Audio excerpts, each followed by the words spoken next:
Hi, Nick. So thanks for joining us today. Obviously, in a perfect world, we would be meeting at Las Vegas in the sun. It was nice. It would have been late April, so it's been warmer than ever. Yeah. We're not there. So I wanted to kind of touch base with you as far as Object Matrix and get some of the messaging that you would have had if we had an NAB. I mean, obviously, that messaging probably still goes on. So give me kind of an overview of where Object Matrix is at and what's sort of the top trends you're dealing with.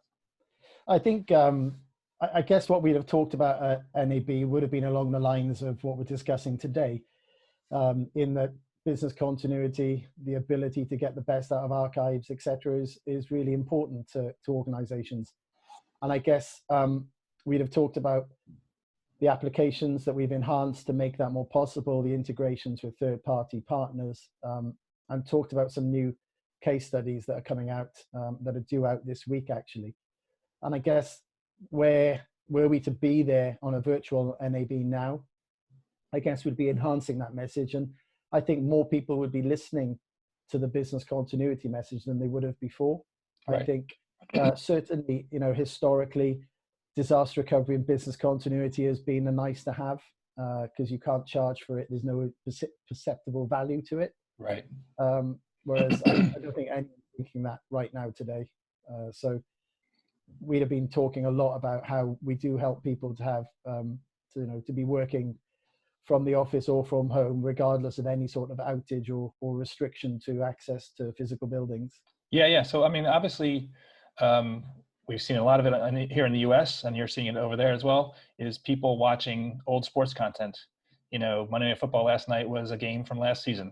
So people are dipping into even older archives and going back to the 90s and the 80s.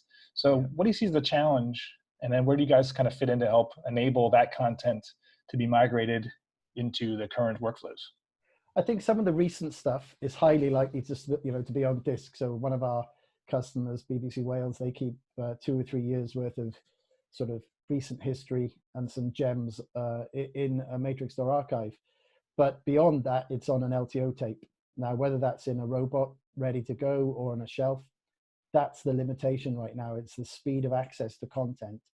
And also, typically in organizations large and small, it requires someone to go and find content.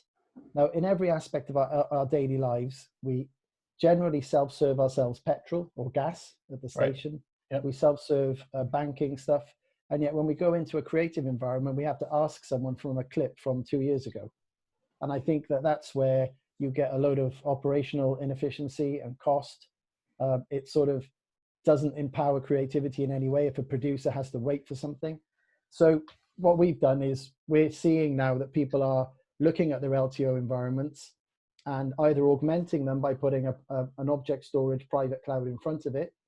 So you can have gradually building your archive on the object storage and sort of tapering down on the LTO requirement. But certainly this unique environment we found ourselves in, we've seen certainly an uptick in requests for more information about how they can migrate more of their content off LTO.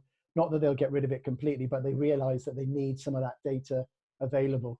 And so we have great partners from the Ortana Media Group, Cloud First IO, Brian Campanati, who we work with to help us migrate from legacy places, who've written to our APIs to move data to our platforms.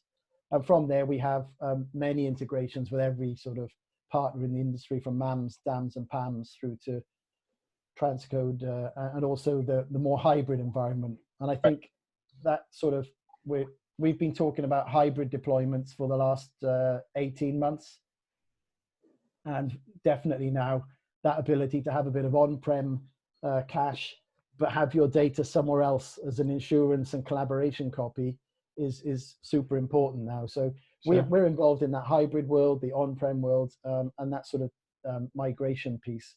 Gotcha. So now obviously it's a increasingly crowded marketplace where you guys sit because you're in hybrid, so you're kind of taking it from all sides. So what do you see as your your advantage? What's the sales pitch, if you will, as far as your competitive advantage versus some other systems out there? Well, I guess the SVG is a good analogy in that you focus on sports video, and people come to you because you're the de facto experts in that space and you understand the challenges. And Object Matrix is focused on video and media and entertainment since 2009.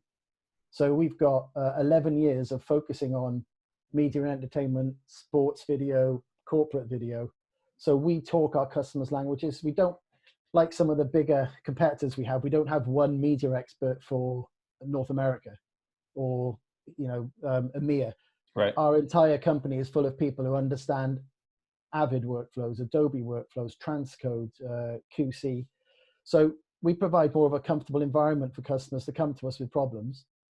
And we've also built solutions ourselves and integrated into the way they work, so it's non-disruptive.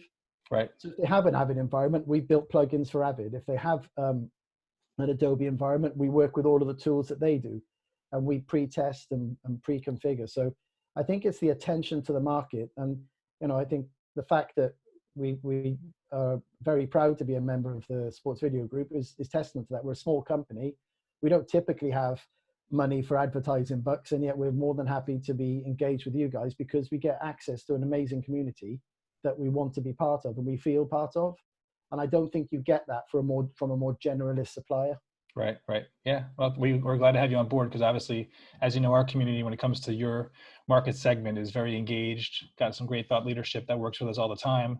Yeah. I know this summer we'll probably be doing some sort of a virtual event, but maybe it'll be in person around that whole. I hope it's in person. Yeah, exactly. By then, we will be definitely ready for an in-person event. But I really appreciate your time today, Nick. Thanks for joining us. Oh, pleasure. Stay safe. Great to talk with you. And we will see you soon. Thank you very much, Ken.